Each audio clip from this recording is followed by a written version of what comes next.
Start करें। देखो ध्यान, मैंने आपको बताया, अब तो आपको याद हो गया होगा। आइसोमेरिज्म दो टाइप के होते हैं, स्टीरियो और स्ट्रक्चरल। स्टीरियो में दो टाइप, ज्योमेट्रिकल और ऑप्टिकल। ज्योमेट्रिकल में हमने 3 सब टाइप करे थे, Ma2B2, Ma3B3 और Ma2B4। ये मैंने ऐसे बनाया था, बुक में ऐसा नहीं है, बुक में तो सीधे ड्रॉ करने को बोलेंगे, इससे आपको याद हो जाएगा। ऑप्टिकल में मिरर इमेज बनानी होती है ना, सिस वाले की, इनके सिस वाले की मिरर इमेज बनानी होती है। तो ये हम पिछली क्लास में कर चुके हैं। आज हम करेंगे ये स्ट्रक्चरल आइसोमेरिज्म। स्ट्रक्चरल के अंदर 4 सब टाइप है बेटा, कोऑर्डिनेशन, आयोनाइजेशन, तीसरा क्या था, लिंकेज आइसोमेरिज्म, और चौथा है सॉल्वेट। सॉल्वेट का दूसरा नाम है हाइड्रेट आइसोमेरिज्म। तो इन चारों में फर्क देखना आप ध्यान से। कोऑर्डिनेशन आइसोमेरिज्म का ये आपको ऐसे 2 पेयर ऑफ कंपाउंड दे देंगे, ये दोनों कोऑर्डिनेशन है। कैसे पता हमें कि इनके कोऑर्डिनेशन स्फेयर माने मेटल का चेंज है। आप देखो यहाँ Fe के साथ NH3 लगा और क्रोमियम के साथ वाटर लगा है, ये पूरा एक कोऑर्डिनेशन कंपाउंड है। दूसरे कोऑर्डिनेशन कंपाउंड में ये इंटरचेंज हो गए, क्रोमियम इधर आ गया, आयरन उधर चला गया। लीगेंड वैसे के वैसे ही है, ये चाहे आप लीगेंड को भी इंटरचेंज कर दो, बात वही है। तो जिसमें कोऑर्डिनेशन स्फेयर का चेंज आ गया, तो इसमें और इसमें क्या डिफरेंस है, आयरन क्रोमियम इंटरचेंज हो गए इन दोनों में, है ना।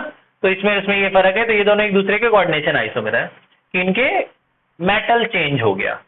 अगला आयोनाइजेशन आइसोमेरिज्म, ये दोनों आयोनाइजेशन आइसोमेरिज्म है, इनका ओवरऑल फॉर्मूला दोनों का सेम है। अगर आप इसे आयोनाइज करोगे तो यहां से टूटता है ना, इसमें से क्या मिलेंगे, ब्रोमीन आयन, और इसमें से क्या मिलेंगे, क्लोराइड आयन। तो इनमें आयन्स अलग अलग आएंगे ना, इसको हमने तोड़ा तो ब्रोमाइड अलग हो गया और ये अलग हो गया, और उसको अगर आयोनाइज करोगे तो क्लोराइड अलग होगा और वो अलग हो जाएगा। तो आयन्स का डिफरेंस आएगा ना तोड़ने पे। पेपर में क्या आया था पता है, ये कंपाउंड दे दिया, बोला इसके आयोनाइजेशन आइसोमर का नाम लिखो। तो किसका नाम लिखना है, इसका नहीं लिखना, इसका लिखना है। वो उन्हीं बना के देंगे, आपको चेंज करना है। आप किसे बाहर ले जाओगे, सेम वैलेंसी वाले को। बच्चे एक बच्चा अमोनिया बाहर ले गया था बेटा, अगर ये 2Cl है, इन पे 2- होगा, तो ये भी 2- वाला है ना, ये तो 0 होता है, इसको थोड़ी बाहर ले जा सकते हो इससे। तो इनको एक्सचेंज कर लो, Br अंदर ले आओ, Cl2 उधर ले जाओ, जिससे उसकी वैलेंसी में कोई फर्क ना पड़े। तो इसका नाम नहीं देना, इसका नाम देना है। तो क्या नाम होगा इसका, डाईअमाइन डाईब्रोमाइडो प्लैटिनम क्लोराइड। कोऑर्डिनेशन नंबर आएगा 4, 2 इसके 2 इसके 4, है ना, प्लैटिनम 4 क्लोराइड, है ना। अगला लिंकेज आइसोमेरिज्म। लिंकेज में क्या होगा, देखो मैं लिख रहा हूं, आप पहचानना क्या फर्क है। CO कोबाल्ट है,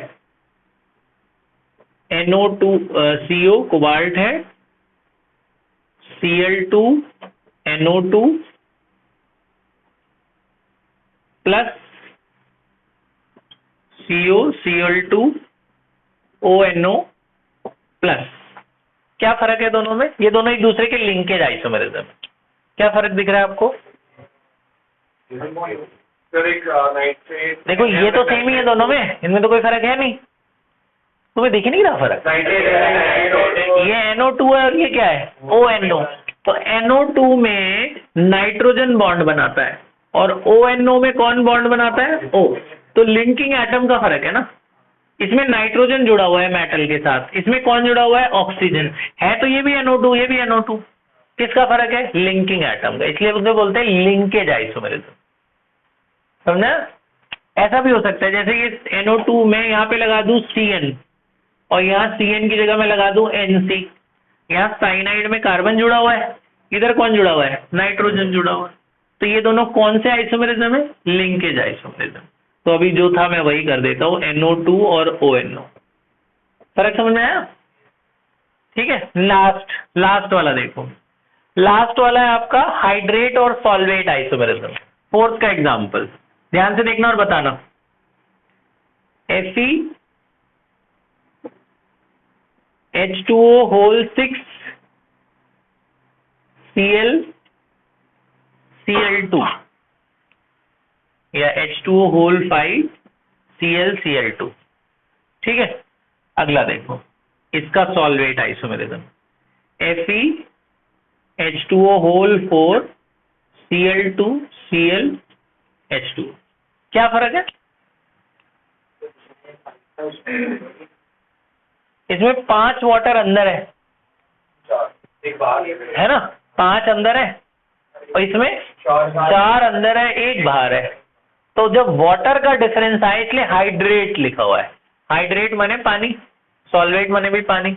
when there is difference in water molecules from the ligands and the surrounding atom या वाटर ऑफ क्रिस्टलाइजेशन, जब वाटर का डिफरेंस आए तो सॉल्वेट बोलते हैं।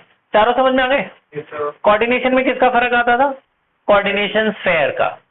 आयोनाइजेशन में किसका फर्क आता है? आयंस का। लिंकेज में किसका फर्क आता है? लिंकिंग एटम का। और सॉल्वेट में किसका डिफरेंस रहता है? नंबर ऑफ वाटर मॉलिक्यूल्स का, है ना। तो आपको ये 1 1 मार्क के क्वेश्चन में पूछे जाते हैं, तो आप ये लिख लो सारा, पॉज कर देते।